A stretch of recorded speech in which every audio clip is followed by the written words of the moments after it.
আচ্ছা, তন্ন তন্ন করে খোঁজা এর অর্থ কি?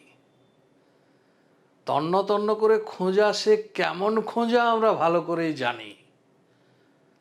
এ হচ্ছে একেবারে পাতি পাতি করে খোঁজা, গরু খোঁজার মতো করে খোঁজা।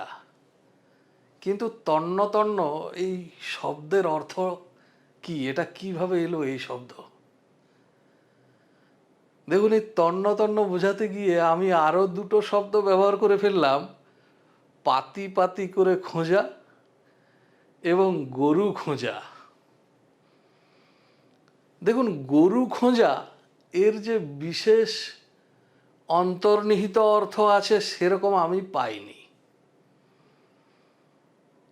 আমাদের ভারতীয় সমাজে গরু একটি অত্যন্ত গুরুত্বপূর্ণ পশু, অর্থকরী পশু, ভীষণ মূল্যবান পশু। সুতরাং গরু হারিয়ে গেলে সেটা একটা সম্পদ হারিয়ে যাওয়া। কাজেই গরু হারিয়ে গেলে সেটাকে ফিরে পেতে মানুষ কীরকমভাবে খুঁজবেন, পাগলের মতো ঘুরে ঘুরে খুঁজবেন, সেই খোঁজাটি হচ্ছে গরু খোঁজা। এবং গরু হারিয়ে গেলে পাওয়া খুব কঠিন বিষয় ছিল, কারণ যে এই হারানো গরু পেত সে মনে করতো যে এ তো তার সৌভাগ্য যে সে একটি গরু পেয়েছে, সেও সহজে হাতছাড়া করতে চাইতো না। যার জন্য গরু খোঁজা যে বাগধারা, তার একটি বিপরীত বাগধারা আছে যে এখানে গরু হারালে পাওয়া যায়। এ এমন জায়গা, এখানে সব কিছুই পাওয়া যায়, এইটা বোঝাতে এরকম প্রবাদ ব্যবহার করা হয় যে এখানে গরু হারালে পাওয়া যায়। তো এই হচ্ছে গরু খোঁজার গুরুত্ব। আর মানুষ গরু যেভাবে খোঁজে, হারিয়ে গেলে যেভাবে খোঁজে, সেই পাগলের মতো খুঁজে বেড়ানো, সেটাই হচ্ছে গরু খোঁজা। এই খোঁজা কিন্তু তন্ন তন্ন করে খোঁজা নয়, বরং পাতি পাতি করে খোঁজা। এটা কিছুটা বলা যায় তন্ন তন্ন করে খোঁজার মতো। পাতি পাতি করে খোঁজা কি জিনিস? পাতি শব্দটি এসেছে সংস্কৃত পংক্তি থেকে। পংক্তি মানে সারি বা শ্রেণী। তাহলে সারিবদ্ধভাবে কোনো জিনিস আছে, তার মধ্যে এটা এটা এটা, এইভাবে প্রত্যেকটা জিনিস দেখে দেখে আসল হারানো বস্তুটিকে খুঁজে বার করা, সেইটি হচ্ছে পাতি পাতি করে খোঁজা।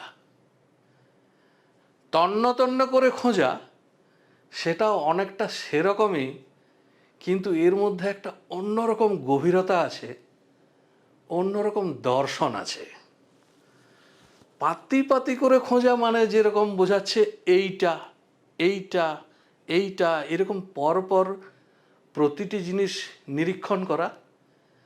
এখানে একটু বিপরীতভাবে বলা হচ্ছে, এটা নয়, ওটা নয়, ওটা নয়, এইভাবে পরপর নেতিবাচক করতে করতে অস্বীকরণের মারফত, অস্বীকরণের দ্বারা, অর্থাৎ অস্বীকার করে যাচ্ছি, একটার পর একটা অস্বীকার করে যাচ্ছি, ওটা নয়, ওটা নয়, ওটা নয়, ওটা নয়, এইভাবে যে খুঁজে বের করা, সেই কাঙ্ক্ষিত বস্তুটি খুঁজে বের করা, সেইটি হচ্ছে তন্ন তন্ন করে খোঁজা।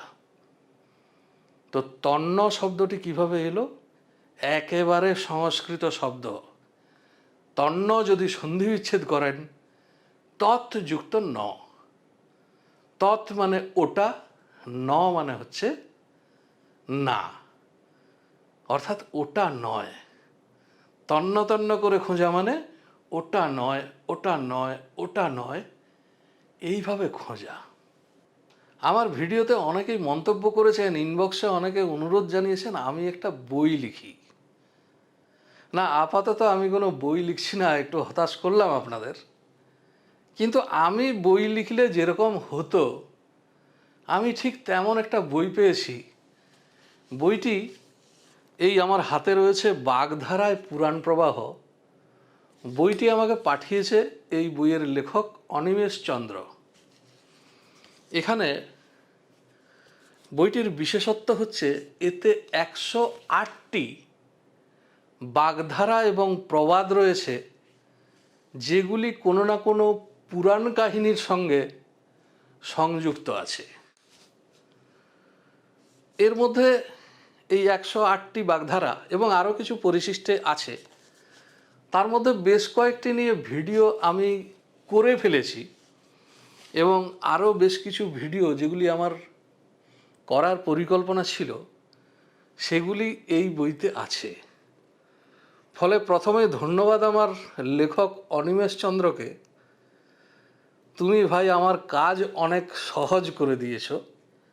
আমি এখান থেকে সরাসরি বেশ কিছু ভিডিও আমি দর্শকদের দিতে পারবো। এবার দর্শকদের বলি, যারা আমার বই কিনতে চাচ্ছিলেন বা যারা আমাকে বই লেখার জন্য বলছিলেন, তারা এই বইটি দেখতে পারেন পরীক্ষা করে। এই বইটি এবছর জানুয়ারি মাসে প্রকাশিত হয়েছে সপ্তপূর্ণী প্রকাশনা থেকে। অনিমেষ চন্দ্র আমার সঙ্গে যোগাযোগ করে, সে থাকে সুদূর আমেরিকাতে, সেখান থেকে সে আমার সঙ্গে যোগাযোগ করে আমাকে এই বইটি উপহার দিয়েছে, যার জন্যে তাকে আমি আরেকবার ধন্যবাদ জানাচ্ছি। এবং দর্শকরা যদি চান তাহলে এই বইটি কোথায় পাবেন সেটা আমি বলে দিচ্ছি, কিন্তু এই বইটার সবই ভালো, ছাপা ভালো, বাঁধাই ভালো, কাগজ ভালো, কিন্তু এই সব ভালো করতে গিয়ে দামটা একটু বেশি রকম ভালো হয়ে গেছে। এর দাম আছে 500 টাকা। এই সমস্ত গুণমানের সঙ্গে যদি একটু আপোষ করা যেত হয়তো কিছুটা দাম কমানো যেতে পারত। তবে ভালো মূল্য যেমন, ভালো জিনিস তেমন। দ্বিতীয়ত, আজকের এই ভিডিও তন্ন তন্ন করে খোঁজা, এটা আমি এখান থেকে নিলাম, সুতরাং আমার কৃতজ্ঞতা রইল। এবং তন্ন তন্ন সম্পর্কে আরও একটি বিশেষ কথা বলছি, এই বইটি থেকে বলছি। এই যে তন্ন তন্ন, ওটা নয়, ওটা নয়, ওটা নয়, এইভাবে নেতি নেতি করতে করতে পরম ব্রহ্মের সন্ধান পাওয়া যায়। অনিমেষ চন্দ্র এতে সেটা লিখেছে এবং একটা সুন্দর উদাহরণ দিয়েছে বৃহদারণ্যক উপনিষদ থেকে। আমি একটু পড়ে শোনাই। যেখানে জনক রাজার সভায় মহর্ষি যাজ্ঞবল্ক্য এবং গার্গী, তাদের মধ্যে যে কথোপকথন, সেখানে পরম ব্রহ্মের সন্ধান কিভাবে পাওয়া যায় সেই উপলক্ষে একটি শ্লোক। 3য় অধ্যায় 8ম ব্রাহ্মণ 8ম সূক্ত, বাংলা করে বলা হচ্ছে, তিনি স্থূল নন, অণু নন, হ্রস্ব নন, দীর্ঘ নন, লোহিত নন, স্নেহবস্তু নন, ছায়া নন, তম নন, বায়ু নন, আকাশ নন। তিনি অসঙ্গ, তিনি অরস, তিনি অচক্ষু, অশ্রোত্র, বাগীন্দ্রিয়বিহীন, মনোবিহীন, তেজরহিত, প্রাণরহিত, মুখরহিত। তিনি অপরিমেয়, তিনি অন্তর্রহিত, তিনি বাহ্যরহিত। চমৎকার বৃহদারণ্যক উপনিষদ থেকে এই দর্শন তুলে ধরা। তাতে বলা হচ্ছে তন্ন তন্ন করে খুঁজলে পরম ব্রহ্মের সন্ধান পাওয়া যায়। অনিমেষ চন্দ্রকে ধন্যবাদ জানাচ্ছি। আর দর্শকরা এই বইটি পেতে চাইলে যেখানে পাবেন আমি স্ক্রিনে লিখে দিচ্ছি। বইটার বিজ্ঞাপন, প্রচার প্রসার একটু বেশি হওয়া প্রয়োজন ছিল, সেটা হয়নি। অনলাইনে উপস্থিতি তেমন চোখে পড়ছে না, তবু পাওয়া যায়, সেটাও আমি লিখে দিলাম। ওপারের বই এরকম একটা ফেসবুক পেজ আছে, সেখানে যোগাযোগ করে ভারতের বাইরে যারা থাকেন তারাও এটার জন্য অর্ডার করতে পারেন। আর অফলাইনে কিনতে গেলে কলকাতার যে সমস্ত প্রতিষ্ঠান বা অন্যান্য জায়গায় যেগুলো পাবেন সেই ঠিকানা আমি স্ক্রিনে দিয়ে দিলাম। সকলে ভালো থাকবেন, সুস্থ থাকবেন। পরবর্তী ভিডিও নিয়ে আসব এবং অনিমেষ চন্দ্রের বই থেকেও আরও ভিডিও নিয়ে আসব।